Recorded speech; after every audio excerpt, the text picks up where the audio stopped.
तस्वीरें भी सामने आ रही हैं। देवेंद्र फडणवीस को बधाई देने के लिए तमाम नेता पहुंच रहे हैं और हमारे साथ भूपेंद्र यादव इस वक्त पहुंचे हुए हैं और उनको शॉल उड़ाकर स्वागत किया गया है और देवेंद्र फडणवीस को वो बधाई देते हुए नजर आ रहे हैं। हमारे साथ दो और खास मेहमान जुड़ रहे हैं, उनसे आपका तारुफ करा दें। प्रेम शुक्ला भारतीय जनता पार्टी के राष्ट्रीय प्रवक्ता हमारे साथ जुड़ गए। स्टूडियो में अशोक वानखेड़े साहब हमें ज्वाइन कर रहे हैं।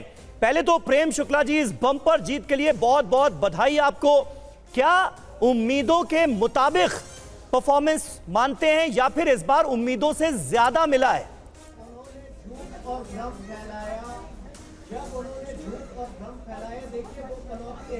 प्रेम शुक्ला जी, आवाज मिल रही है आपको? जी जी जी हाँ, क्या कह रहे हैं भाई साहब? मैं ये कह रहा था कि पहले तो आपको इस बम्पर जीत की बहुत बहुत बधाई। उम्मीदों से ज्यादा मिला है। आपको भी ढेर सारी बधाइयां। उम्मीदों से ज्यादा मिला है। मुझे तो ऐसा लग रहा है, इतनी तो उम्मीद भी शायद नहीं थी, लेकिन अब सवाल यह है कि कौन बनेगा सीएम। अभी हम सुन रहे थे एकनाथ शिंदे के बेटे को, उन्होंने कहा कि मैं तो चाहूंगा कि एकनाथ शिंदे बने। सुनेत्रा पवार ने कह दिया है कि अजीत दादा पवार को बनना चाहिए सीएम। तो सबसे बड़ी पार्टी होने के बाद भी क्या बीजेपी सीएम पद से समझौता करेगी? सबसे पहले हम प्रचंड जीत का आनंद लेना चाहेंगे। इसके बाद जो है, हमारा जो पार्लियामेंट्री बोर्ड है, हमारा राज्य का नेतृत्व है और हमारे गठबंधन के सहयोगी दल हैं, इन सबसे मिलकर उत्तम व्यक्तित्व को महाराष्ट्र के मुख्यमंत्री पद की कमान सौंपी जाएगी। नहीं, लेकिन प्रेम शुक्ला जी, आप कितना भी बचें और कितना भी दाएं बाएं जाएं, आज आपको इस सवाल का जवाब देना ही पड़ेगा और मुझे मालूम है कि आप बिल्कुल तैयार भी हैं उस सवाल का जवाब देने के लिए। अगर देवेंद्र फडणवीस के नाम के बोर्ड लग गए, प्रवीण दरेकर कह रहे हैं कि भाई सीटें ज्यादा तो सीएम भी उसी का होना चाहिए, देवेंद्र फडणवीस को होना चाहिए। और मैं अशोक वानखेड़े जी, आप बहुत अच्छे से परिचित हैं अशोक वानखेड़े जी को, महाराष्ट्र की पॉलिटिक्स बहुत अच्छे से समझते हैं। वानखेड़े जी, इस जीत के बाद भी कोई इफ एंड बट होगा क्या महायुति में कि सीएम कौन होगा? नहीं, देखिए, जब एकनाथ शिंदे मुख्यमंत्री बने तो स्थिति अलग थी, आंकड़े अलग थे। उस समय 2019 में आंकड़े ऐसे थे कि कोई 1, 2, 3 लोग इकट्ठा हुए बगैर सरकार नहीं बना सकते थे। उसी का एडवांटेज शरद पवार ने लिया और उद्धव ठाकरे को साथ में लेकर और कांग्रेस को साथ में लेकर सरकार बनाई। आंकड़े ऐसे थे। इस बार आंकड़े ऐसे नहीं हैं। इस बार बीजेपी ने पूर्ण अभूतपूर्व प्रदर्शन, पुराने सारे रिकॉर्ड करीब करीब तोड़े, ऐसा मुझे लगता है।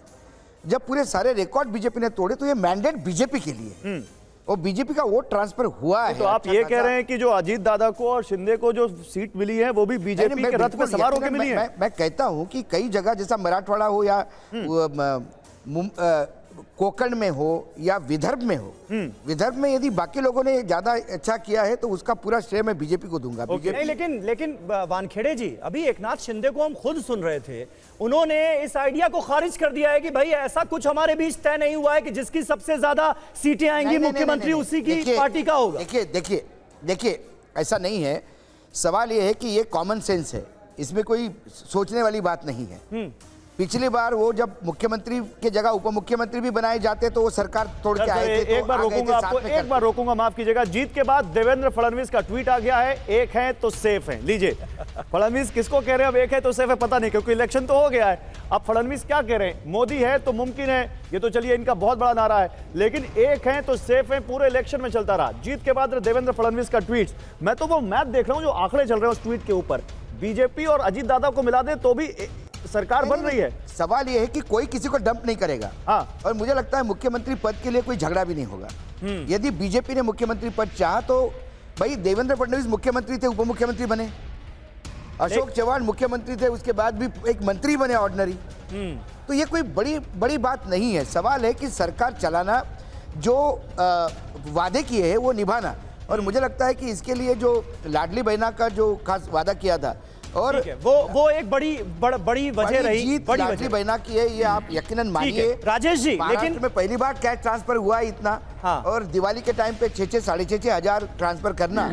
और जब महाराष्ट्र की स्थिति वाकई बुरी थी, मतलब किसानों की स्थिति तो बहुत ही बुरी थी, ऐसे में ये पैसा एक बहुत बड़ा काम कर गया और एक विश्वास कि इनको वापस लाए तो ये पैसा कंटिन्यू रहेगा। ठीक है, इस विश्वास ने फिर से इस गठबंधन को सत्ता में लाया। ठीक है, लेकिन राजेश जी, मुझे एक सवाल आपसे लेना है। देवेंद्र फडणवीस का ये ट्वीट हम आपको दिखा रहे हैं और देवेंद्र फडणवीस ने कहा है, पहली बात मोदी हैं तो मुमकिन है, दूसरी बात एक हैं तो सेफ हैं। प्रेम शुक्ला जी, सीएम योगी का वो नारा बटेंगे तो कटेंगे, जो कि लगातार इस्तेमाल करते रहे देवेंद्र फडणवीस चुनाव प्रचार के दौरान, ये नारा क्यों दिया गया ये बताते रहे। इस बम्पर जीत के बाद उन्होंने उस नारे का इस्तेमाल नहीं किया है, भूल गए। और नरेंद्र मोदी का, प्रधानमंत्री का जो नारा है, एक है तो सेफ हैं, उसका इस्तेमाल किया है। इसके पीछे भी कुछ खास वजह देखते हैं क्या? देखिए, वो नारा, दोनों नारा एक दूसरे के पूरक हैं। हाँ। एक हैं तो सेफ हैं, ये बटेंगे तो कटेंगे इस नारे का पूरक है। अब जो है ट्वीट में अगर हम जो है न्यूनतम शब्दों का प्रयोग करें तो किसी को क्या आपत्ति होनी चाहिए? नहीं, आपत्ति एक है कोई तो नहीं है, सेफ है। आपत्ति कोई नहीं है, लेकिन आप लोगों ने एनालिसिस करने का स्पेस खोल दिया ना, वो भी लिख देते नहीं, तो वो भी निश्चित बंद- और वो विश्लेषण दरवाजा ही करना बंद हो चाहिए। जाता। विश्लेषण करना चाहिए। विश्लेषण करने के लिए अलग अलग कोण भी निकालने चाहिए। हाँ। आवश्यकता पड़ने पे छिद्रान्वेषण भी करना चाहिए। ठीक है, राजेश। लेकिन इतना निश्चित समझे राजेश जी, कि इसी पर एक है कुछ तो ऐड करना- सेफ जो है, वन यही मिनट। लक्ष्य था। हाँ, तो पहले था हाँ मतदाताओं के लिए। जी, अब ये नारा किसके लिए है? यही तो पूछ रहे हैं। क्या ये अजित पवार और एकनाथ शिंदे एकनाथ शिंदे के लिए कि है। हम सब Actually तीनों यही- एक रहेंगे यही तो सवाल है। सेफ रहेंगे और लगातार सत्ता में बने रहेंगे? हाँ। हो सकता है उसके लिए भी हो। बिल्कुल ये सही कह रहे हैं। नहीं, समग्र महाराष्ट्र और भारत की जनता के लिए है। ठीक है। नहीं, रामकृपाल जी, ये नारा इसलिए भी बता रहे हैं फडणवीस जी कि देखो 2019 में एक नहीं रहे तो सेफ नहीं जनता ने इस बार जो है कोने कर दिया, इसलिए एक हैं तो सेफ हैं। वरना अगर वैसे ही गलती फिर करोगे तो वही हाल होगा जो इस बार उद्धव गुट का हुआ है। अच्छा, राजेश जी, 2019 आपके एनालिसिस। 2019 में तो साथ थे ना भारतीय जनता पार्टी और शिवसेना। एक minute sir, Bharatiya Janata party को 105 सीटें मिली, शिवसेना को 56 सीटें मिली। 5 जून के 4-5 महीने बाद ही ऐसी बिसात पलट गई महाराष्ट्र में, जिसको जो सिर्फ भारतीय राजनीति में ही होता है। एक बात यह है। दूसरी बात, इस मंच पे हम लोग महाराष्ट्र की बात कर रहे हैं, झारखंड की बिल्कुल बात नहीं कर रहे हैं। वो जब नारे जो बटेंगे तो कटेंगे वगैरह वगैरह वहां था, झारखंड में जो नारे लगाए, घुसपैठी आ गए हैं वहां से, असम से सही बात है। मुख्यमंत्री आ गए, उन्होंने जिस तरह से बातें कही, कोई काम नहीं किया वहां पे। झारखंड पे 51 सीटों भी पे बात कांग्रेस होनी आ गए चाहिए, हैं वहां, झारखंड पे उसकी भी भी बात बात होगी। की जाए। लेकिन कुछ क्योंकि नारा महाराष्ट्र कहीं की काम करता है, कहीं काम की- नहीं करता है। राजेश जी, महाराष्ट्र की इस जीत ने कटेंगे तो धोखा दिया। कटेंगे तो बटेंगे, ये नारा भी विड्रॉ हो गया था। विड्रॉ इसलिए कर- अच्छा, एक काम करते हैं, रुके अशोक चव्हाण ने बोला था, अजित पवार ने बोला था, उसके बाद बीजेपी ने बड़ा बीजेपी स्ट्रैटेजिकली के विड्रॉ किया। लीडर ने भी उनको नहीं, एक काम करते हैं, आप लोग अजीत पवार जी का जिक्र कर रहे हैं, हमारे संवाददाता अक्षय इस वक्त एनसीपी अजीत पवार के दफ्तर के बाहर ही हैं, सीधे उनके पास चलते हैं। देवेंद्र फडणवीस ने कह दिया है एक है तो सेफ है। अब वोटिंग तो हो गई है अक्षय, काउंटिंग भी हो गई है, तो जाहिर सी बात है, नारा किसको दिया जा रहा है मैसेज, ये आप पूछ सके अगर, पूछिए वहां पर, दिखाइए क्या हो रहा है वहां पर।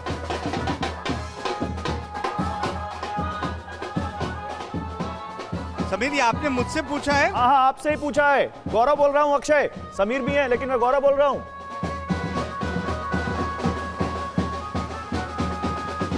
कट गया। फोन कट गया है, आवाज नहीं पहुंच रही है अक्षय तक, लेकिन ढोल नगाड़े देखिए किस कदर बज रहे हैं। अजीत पवार गुट की तरफ से दावा ये कि सीएम उन्हें बनना चाहिए, एकनाथ शिंदे के बेटे कह रहे हैं कि सीएम एकनाथ शिंदे को बनना चाहिए।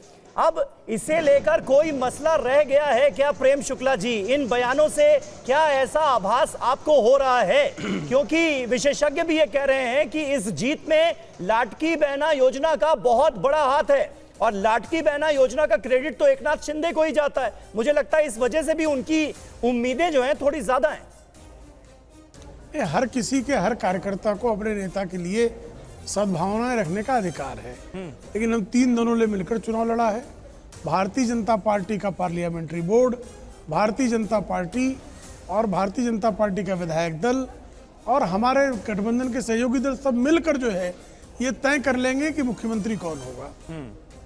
लेकिन आपने ये कहा था ना कि भाई इस बार हम एकनाथ शिंदे के नेतृत्व में चुनाव लड़ रहे हैं, इसलिए ये सवाल हाँ, वो आपसे तो पूछा। मुख्यमंत्री वही रहे।